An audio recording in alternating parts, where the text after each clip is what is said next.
G'day legends, welcome to the ISS News, the daily snapshot of content you actually need to see. I'm Anthony Meixner, and with me is the terrorist hunter, Shane Healy. G'day mate, how are you? Yeah, good Max, how are we?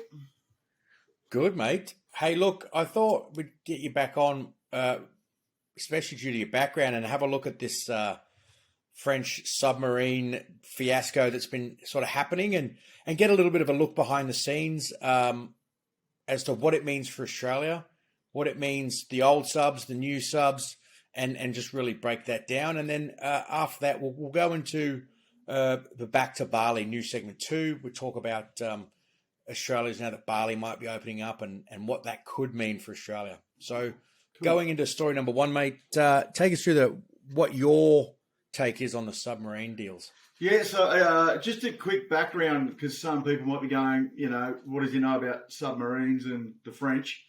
My first job outside of defence in 2017 was as a security manager for the underwater systems at Thales Australia. And the two real projects I was on was C-1439 Phase 6, which is the Collins-class submarine sonar upgrade project, and then also C-1000, which is the future submarine project, which is the key one that naval group from France were building, and now, as you've seen, the US are going to be taking a lead role. So in a snapshot, that's my background and why I've got some inside information on what's going on. So the original submarine fleet the Australian Navy's had is obviously the Collins class. Now, they're a diesel-powered submarine, and they don't have the same time underwater than a nuclear-powered submarine would have, and they don't have the endurance either, or the speed underwater. So they're a bit smaller, but the key for that is we're part of the Five Eyes, so Australia, New Zealand, Canada, the UK, and the US. And it's an intelligence sharing group of nations. Now, everything I'm gonna speak to now is unclassified. It's all Googleable. So this is nothing, at a sensitive areas. But within that five eyes or 5 countries, the agreement is that we can use the global collection capabilities of the US, their satellites and whatever, but we get an area of responsibility to report on. And ours being the Pacific and up into Asia a little bit. So the submarines, the Collins class, have a big intelligence gathering capability and mandate. So that's why we don't need attack submarines, because the US have got their Los Angeles class attack nuclear submarines, that they have proliferated around the world at any one time for that offensive posture. But we are excellent at collecting sensitive information under the water. So, each submarine from each country has a different baffle or different sound, and that's what the sonar picks up, and that would register it. That's a Russian sub, that's an Italian, that's a Chinese, that's a UK sub. And I won't go into specifics of the different total array or different arrays and sonar systems. But a lot of those were made under this project, 1439, in Sydney, out at Rydalmere by Thales, and that's where I work. So why we were having to upgrade that, at a strategic Five Eyes level, the requirement or the CONOP for the new submarines changed. Now, that all first came out in the Defence White Paper in 2009. We need to change the submarines, and that was when C-1000 was first, or the Future Submarine Project was first announced, 2009. So the government worked on specifics, and then in April 2016, then Prime Minister Turnbull announced that Naval Group, so a French company, had actually won the rights to build the new submarines. Now, part of that agreement was that they were to build them in Adelaide. A big reason for that at the time was the Minister for Defence Industry was Christopher Pyne. He's from Adelaide. A lot of jobs in Adelaide. And then you've got, like where I worked, a lot of jobs in Western Sydney and other places around the country that would build components or build pieces for the new submarines. So the government thought, we're going to spend at that point around $60 billion, and a lot of it will stay on shore. Now, the other thing you might have quickly noticed is that France isn't within the Five Eyes. So, and this is where the job I had at the time come in. You're given information on what's the security classification of all the pieces that go in the submarine. And so something might be unclassified, something might be confidential, but something might be secret. Five Eyes. So the French can't know about it. Now, when you work for a French company and your directors are French and their biggest project in Australia is either they're bidding on C1000 or they're doing C1439, they want to know some of the specifics and whatever. You can't tell them. Now, Thales had to sign what was called the deed of agreement when they bought Australian Defence Industries. So that means they have to have X amount of directors are Australian, and so they can find out all these. Have to have a security clearance, secret security clearance. So anyway, so there are always a lot of frictions, especially between Naval Group, the French company that won the full contract to build the new submarines. And even specifications, these racks need to be X-sized because they're going to house bits of equipment or whatever it's going to be. So there was always some friction. But one of the things that hasn't been reported, on the day, which it was Anzac Day, it was a big ceremony, we're doing it with our French allies. The president of France announced that they've just signed a contract that they're going to put 4,000 jobs in France, which isn't what they negotiated in 2016 with the Commonwealth government. So from the get-go, the French really didn't have much intention of honouring the agreement that they brokered with the Australian government and sticking to it.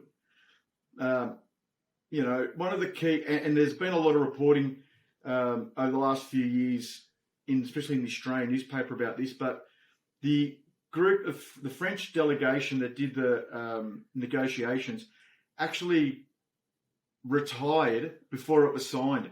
So there was no one actually in the signing ceremony that was aware of what was negotiated in the room. So that's what's caused a lot of the friction. Then you had cost blowouts. I think it's up to $90 billion, and they haven't even built a sub yet. So it's gone from $60 billion to $90 billion. All these jobs that were supposed to be in Australia are actually going to go to France. So that's why there's been so much pushback from, especially in Parliament, like a senator, in the Senate, saying, the jobs aren't here that were promised. It's already blowing out. It'll be probably double the price by the time all the subs are offline. And we've got massive issues with the construction of some of the componentry. So as Prime Minister Morrison said this morning, that's why they've been talking to the French for months about fixing this contract up. And at the same time, now we need nuclear submarines because of the concept of operations that the Five Eyes, the US, Australia want to undertake with a future sub. That's why it makes sense to go with the Americans. They're part of, even though we can't understand or learn about the nuclear technology, and I can explain that if you want, but as far even the signals equipment, the communication, all this, we can now know because it's a Five Eyes agreement. So an Australian can get a top secret clearance and learn stuff that's going in it from the US, whereas we couldn't do that when the French were building them, if that all makes sense. So what is the reason behind the nuclear sub porting in with Five Eyes? Why does it have to be nuclear? Is it just because we're gonna bring it all in house?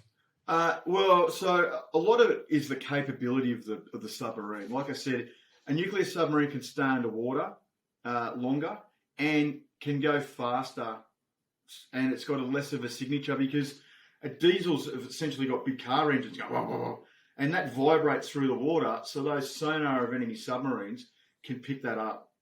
Whereas because the nuclear power is a silent reactor and its noise is a lot less in the water, our subs or a nuclear sub can get a lot closer to sensors than the diesel was, which is the only difference is with our previous or the Collins class previous role is you can turn the diesel engines off in the water. So they can sit on the bottom of the ocean, turn their engines off for a period, go silent, and therefore track anything else with greater fidelity in the water.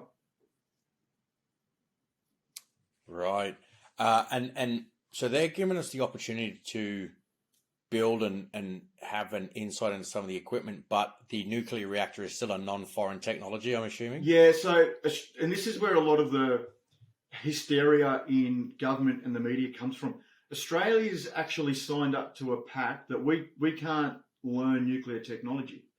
We've got this and that's why, we haven't, and it's hard to have a nuclear energy debate, for example, because we've signed up to this anti-nuclear global treaty that we're not going to have nuclear capability, but also part of the treaty is we can't understand how nuclear power works, but then you can go on YouTube and, there's plenty of videos on there that'll explain it, but technically we're not allowed to understand some of that technology.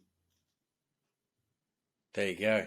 So what is the so what behind the new contract for the submarines in Australia? So there's a couple. The first one, it's going to be half the price. So we're going to save, 30, 35, 40 billion dollars doing it this way. And when we've got a massive defence budget as it is, and through COVID, the amount of billions the government's had to borrow, that's a massive thing. Chuck that straight on the COVID debt. They're going to be more capable for the types of roles that the Navy's going to have to shift through, because they've dragged China, and obviously China's the biggest aggressor in the world at the moment, both at a overt and covert level. It'll be able to, they're talking at China invade Taiwan, we will go and defend Taiwan. We'll be able to be more effective in a offensive capability with these submarines. Little known fact, China's producing one nuclear submarine every year. So they're building a massive submarine fleet. And this is the Americans' way of, hey, we've got an overmatch at the moment, but they're going to catch up. If you also have nuclear subs, that's essentially tacking on to our numbers against them, if that makes sense. So that's some massive... Yeah, I found it interesting, some of the comments, especially from Taiwan, saying that we're in an arms race, and talking about China getting up in arms about this. Like, you have nuclear subs. You have been increasing your military power for the last how many years? I find the comments... the hypocrisy of China's... One minute they're saying, that's a threatening act. Then the next thing, they're taking over building islands in the South China Sea and threatening Malaysia, and they're threatening Japan over a disputed island. So the Japanese are currently having military operations or exercises of they haven't done this since the 30s. The current exercise, the Japanese, and this is all again aimed at the countering the rhetoric from China. And I guess the big thing for your audience is China said that the first people that are going to die in a nuclear war is Australian soldiers. They actually came out in Chinese state media and threatened Australian soldiers. Yeah, and let's, for everybody as well, when we talk about Chinese state media, that is the state-owned media. Who would be giving these lines to them, to that? I think in that rhetoric, it all starts with the president of China, Xi Jinping. For sure, he's the one who's becoming more and more hardline, even within China. One of their billionaires who owned Alibaba, they literally just detained him and took all his money off him. So they're ramping up, and this is what their hypocrisy is about. If you Google a document and it's called China 2025, they tell you in that document exactly what they wanted to do, and they're doing it. Then the next one is China 2045. So they actually come out and say, we're going to build a navy up. We're going to do this. We're going to start claiming back Chinese territory. And then when you accuse them of doing what they've actually written and said they're going to do, how dare you be inflammatory? And it's the whole saving face kind of mentality. But This is why a lot of countries now are sick of them, and are words no longer matter. We're now going to show force. 30 countries' navy vessels are going to sail past through the South China Sea, just as we're not being bullied anymore. Mate, great insight. Always glad to have you on a look behind the scenes, and there's some invaluable stuff there for our viewers. We're going to spread that across all of our platforms, so go and check it out. Mate, going into story number 2, back to Bali. Everything's up. We're going to open up. Bali is the biggest tourist destination for Australians popping across for a short holiday. What does that mean now that Afghan's gone and Australians are going to start heading back to Bali? Yeah, so there's a couple of things going on, and I guess it does tie in a little bit with the submarine announcement and the new alliance with the US and China. So China reached out and supported Indonesia with the COVID thing. They were the ones who supplied the COVID vaccinations. But Indonesia's been absolutely ravished by COVID. It's over 140,000 deaths. Something like 4 million Indonesians have had COVID. So it's really hammered Indonesia.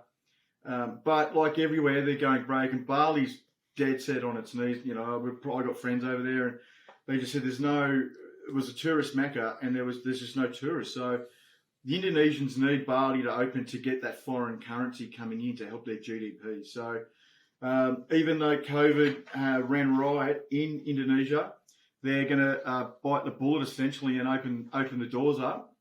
And they think they've got a handle on it. So what does that mean again? So with Afghanistan, there's a key Indonesian Islamic group, Jemaah Islamiyah.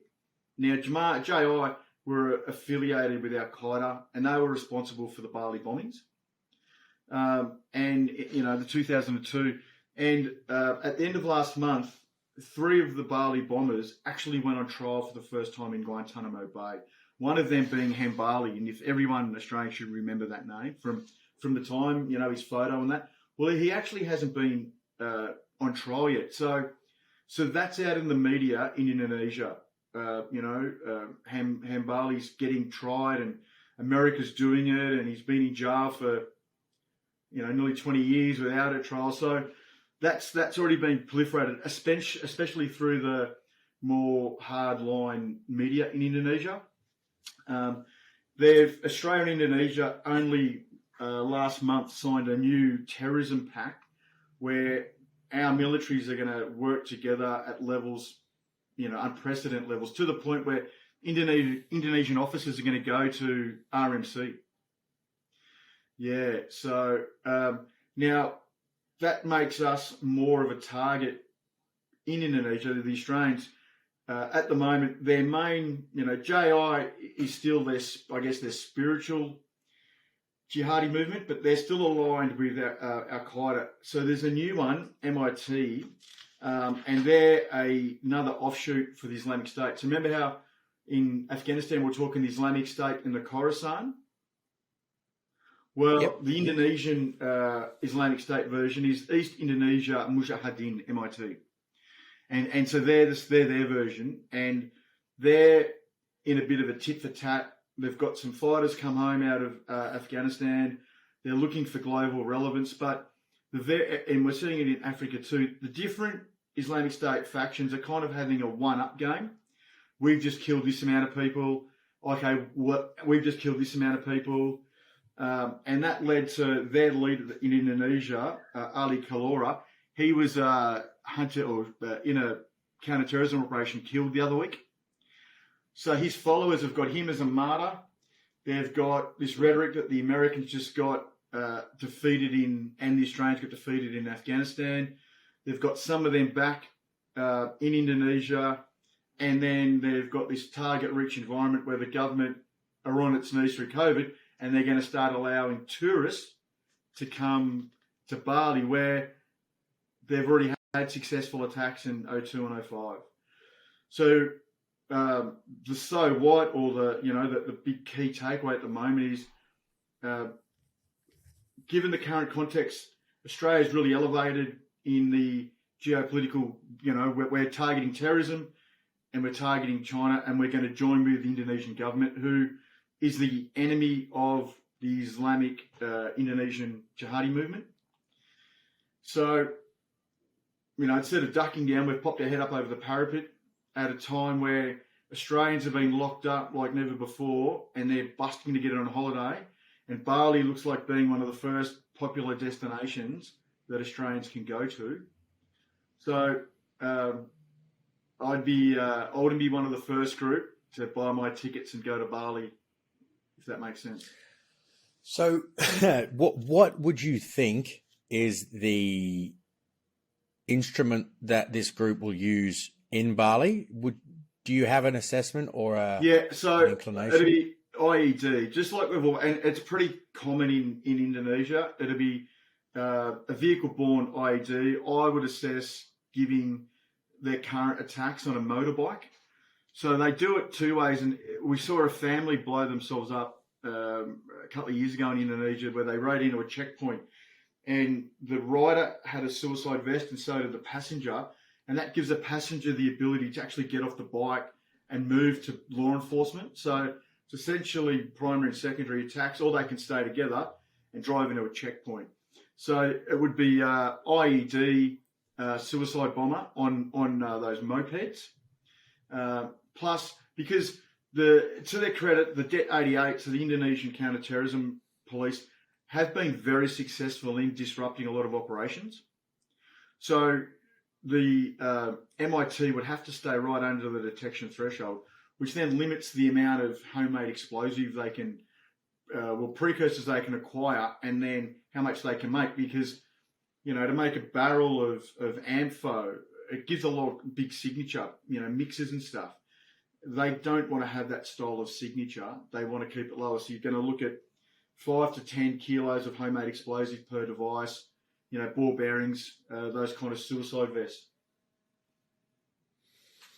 Right. Well, maybe I'll wait to buy my tickets to Bali for a year or so. Well, at least, maybe not a year, but at least see what security measures that Bali implement prior. The DFAT website will be key. The AFP have got a very good relationship up in Indonesia and in Jakarta, so they'll be monitoring it. But it's just a few factors have come together all at once, between Australia's been frustrated with COVID and just wanting to get out and get on a holiday. Bali always being that one of the key choices of destinations, especially with the low or the good exchange rate. There's a history of us being attacked and targeted in Bali, and the Islamic State and Al Qaeda. I think they've had a big win in Afghanistan, and the West is vulnerable. Mate, sounds like a perfect storm. Well, potentially, I think that's the most accurate assessment, and I guess that's what makes it such a dangerous time. Mate, thanks for coming on and breaking down. I think we've been picking up a lot of traction, especially with the relevant world issues to Australia and the Southeast Asia. Always a pleasure having you on, mate. And we'll keep bringing you back to break down these relevant issues as they come up. Guys, that was the ISS News. Make sure you stay tuned, and we'll get back to you and keep reporting on the news that you guys need to see. Thanks very much. Cheers, Heels. Cheers.